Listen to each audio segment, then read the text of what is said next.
tayo ay bumangon, Masiglang gumising, mabuting asal ating yakapin. Hindi lang sa isip, hindi lang sa salita, dapat ay makita sa ating mga gawa. halina, halina sa mundo ng halaga. Bawat bata rito, laging masaya. Maging magalang, maging matapat, pagmamahal sa kapwa, ibigay ng sapat. Isa pa! Maging Values magalang, Education 8. maging matapat, Kamalayan sa mga pagmamahal emosyong kapwa, nararamdaman. ibigay ng sapat. Sa paglalaro, May kalarong kalaro, huwag makikipag-away. huwag maging lilo. Kung may nagkamali, Pagpapakita ng pagkilala sa mga emosyong nararamdaman tungo sa pagpapaunlad ng sarili at ugnayan sa kapwa. Emoti Express. Pipili ng isang kinatawan ng pangkat upang ipakita sa pamamagitan ng maikling pag-arte ang emosyong napili.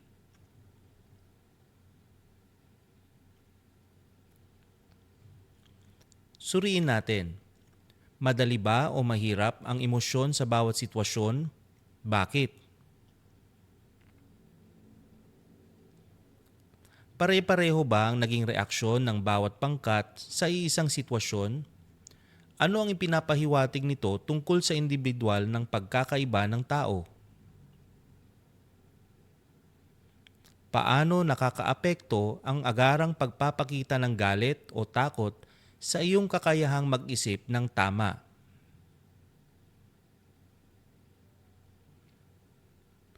May mga pagkakataon ba na ang maling pagpapahayag ng emosyon ay nakasakit sa iyong kapwa? Magbigay ng karanasan.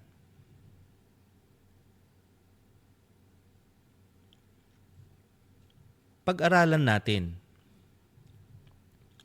Matapos nating suriin ang iba't ibang sitwasyon sa ating nakaraang gawain, dumako naman tayo ngayon sa pinakamahalagang tanong. Ano nga ba ang emosyon? At bakit ito napakahalaga sa ating buhay?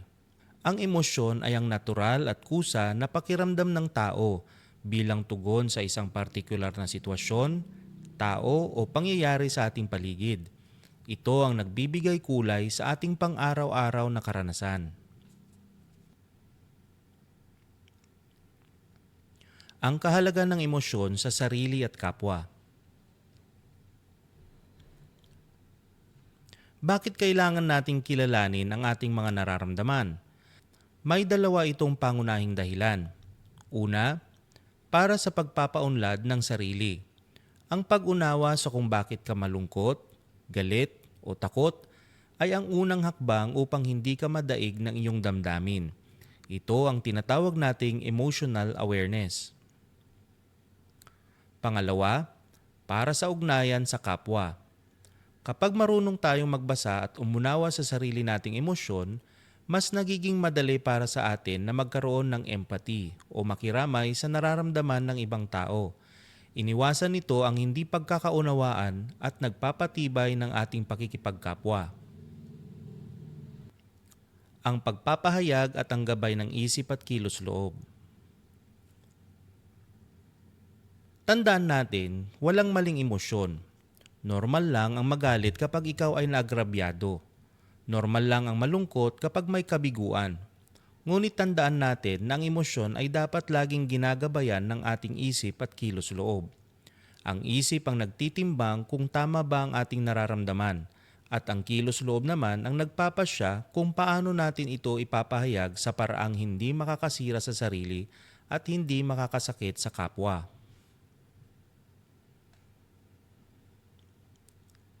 Kung nakakaramdam ka ng matinding emosyon, maaari mo itong ilabas sa mga positibong paraan tulad ng sining, pagsusulat o pakikinig sa musika. Sa pamamagitan nito, nagkakaroon tayo ng espasyo na mag-isip ng mahinahon bago tayo kumilos o magsalita. Sa kabuuan, ang pagkilala sa ating emosyon ay susi sa isang matalinong pagpapasya at mapayapang pakikipagkapwa. Huwag nating hayaan ang emosyon ang magkontrol sa atin.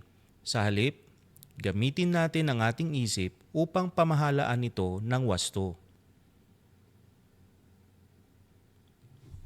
Tayahin natin ang ating sarili.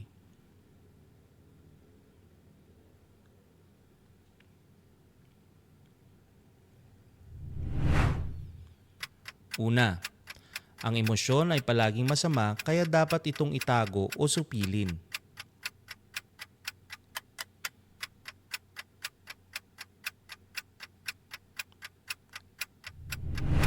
Ikalawa, ang pagkilala sa sariling emosyon ay nakatutulong upang mapabuti ang pakikipag-ugnayan sa kapwa.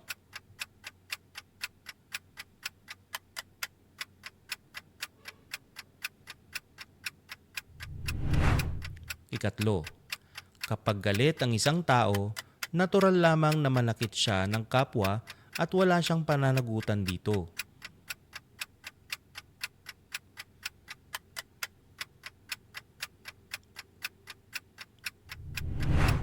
Ikaapat, ang sining at musika ay mga epektibong paraan upang mailabas ang emosyon sa positibong paraan.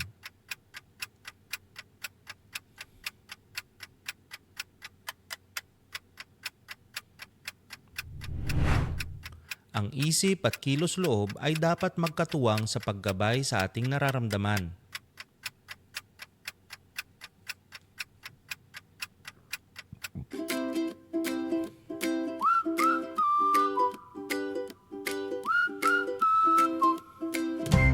Tayo ay bumangon, Masiglang gumising, mabuting asal.